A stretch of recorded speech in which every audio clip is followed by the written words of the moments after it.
Bom dia, boa tarde, boa noite, turma, tudo bem? Sejam bem-vindos aqui para mais um bloco da nossa aula. Nós estamos fazendo aquela revisão, né, sobre a parte do nosso conteúdo que foi vista antes do início da pandemia, tá?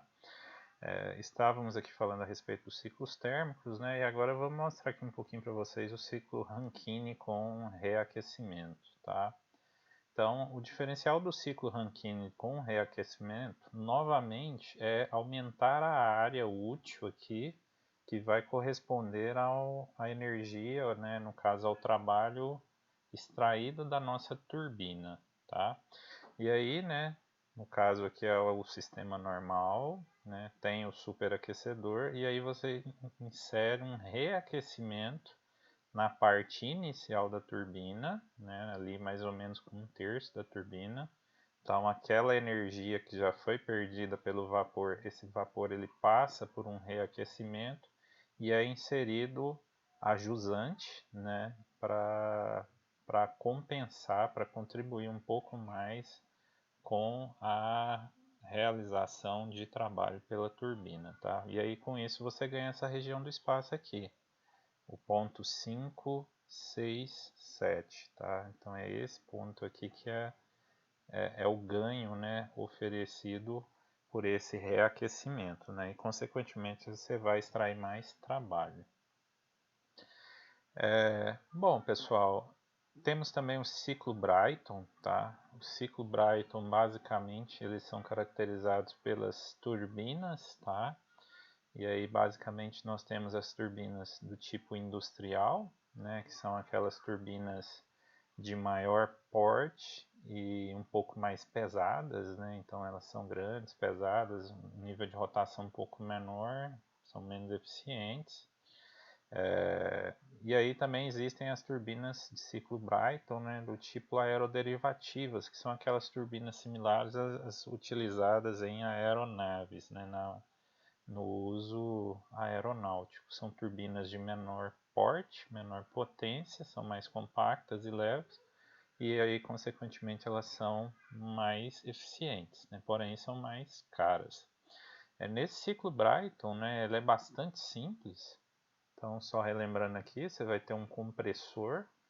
Então, a entrada, você tem uma tomada de ar com compressor, você tem uma câmara de combustão. Então, perceba que você elimina aquela função da caldeira, e aí, como tem câmara de combustão, você tem entrada de combustível. E aí você tem a turbina a gás, né? E aí a saída do produto a combustão. Então isso aqui seria um ciclo simples, né? Esse combustível aqui pode ser um combustível fóssil, né? Um petróleo, pode ser um gás natural, pode ser carvão. Aliás, carvão não. Gás natural, pode ser um biodiesel, né? Pode ser qualquer um desses tipos de combustíveis, ok? E aí basicamente vai acontecer isso aqui, né? Um ciclo Brayton simples, você tem a entrada de ar, o compressor, câmara de combustão e o trabalho pela turbina e a exaustão, tá? Esse é o Brayton simples, mas aí você já pode fazer um ciclo combinado, né? Envolvendo um trocador de calor na saída, onde você reaproveita uma parcela daquele calor ali que seria exaurido, né? E você pode retorná-lo aqui para a sua turbina, né? Então você pode ter um mecanismo desse tipo. Aqui tem um mecanismo, né, do Brayton com regenerador, né? Então você tem lá o compressor e aí você tem um sistema regenerador logo na entrada da câmara de combustão, de forma tal que a exaustão, o vapor de exaustão, ele vai auxiliar no aquecimento daquele vapor comprimido antes de chegar à câmara de combustão. Então você tem esse ganho dessa região aqui, ó. Essa região toda aqui produz um ganho bastante interessante, né? Se não fosse esse ganho aqui, a curva ela ia ter um formato mais leve aqui, tá? Um formato menos acentuado, ok? Bom, pessoal, e outros exemplos de ciclos térmicos que nós temos, né? vai ser o ciclo de combustão, né? E aí basicamente a gente tem o ciclo Otto, né? Motor de combustão interna 4 tempos, e o ciclo diesel, né? Lembrando que o motor 4 tempos, né? O ciclo Otto, ele tem 4 fases bem definidas, né? Uma é a admissão, é quando abre a câmara lá para a entrada da mistura ar-combustível. Você tem uma etapa de compressão, que essa mistura ar-combustível vai ser comprimida pelo pistão, né, até o nível superior aqui, o PMS. Quando chega nesse ponto, aí você vai ter o centelhamento, né, a combustão e expansão através de vela. Então vai ter a faísca vai produzir a combustão e aí, consequentemente, a força da expansão vai empurrar o pistão no sentido oposto. E aí no final você vai ter a exaustão, que é a saída e esvaziamento da câmara, tá? Você vai chegar numa região desse tipo aqui. Bom, um outro modelo que nós temos de ciclo térmico é o ciclo diesel, tá? Qual que é a diferença desse nosso ciclo diesel? Ele é muito semelhante com o ciclo Otto, né? O diferencial vai ser a ausência da, da vela de ignição, no caso.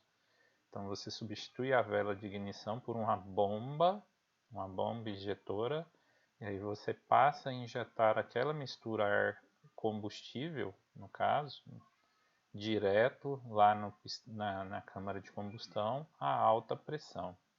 Então esse diesel injetado a alta pressão, assim que ele entra em contato com aquele ar, aquela mistura de ar ali que está altamente comprimida, aquilo ali vai produzir o automático centelhamento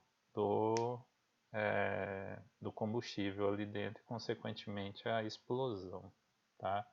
E aí vai seguir o processo de expansão e explosão, tá?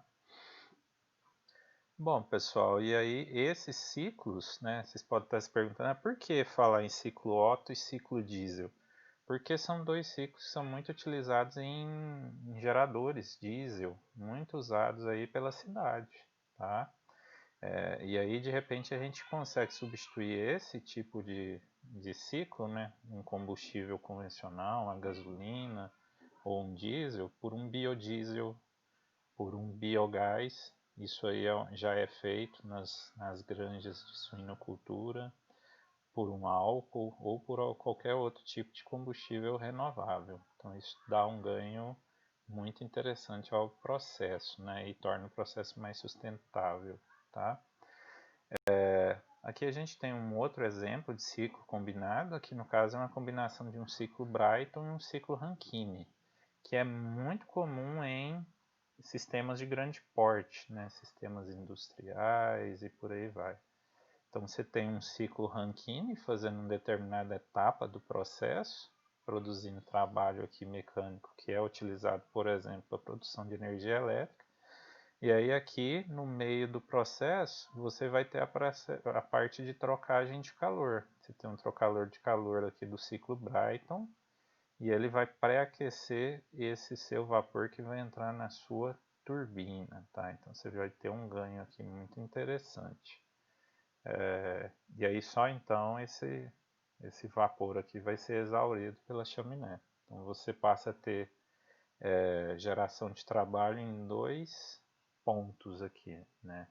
Tanto de uma turbina a gás quanto de uma turbina a vapor, tá? Então é um processo bastante interessante, bastante comum. Aqui um outro diagrama descrevendo esse processo, tá? Bom, pessoal, muito obrigado pela participação de vocês. Aguardo vocês no próximo bloco. Até a próxima.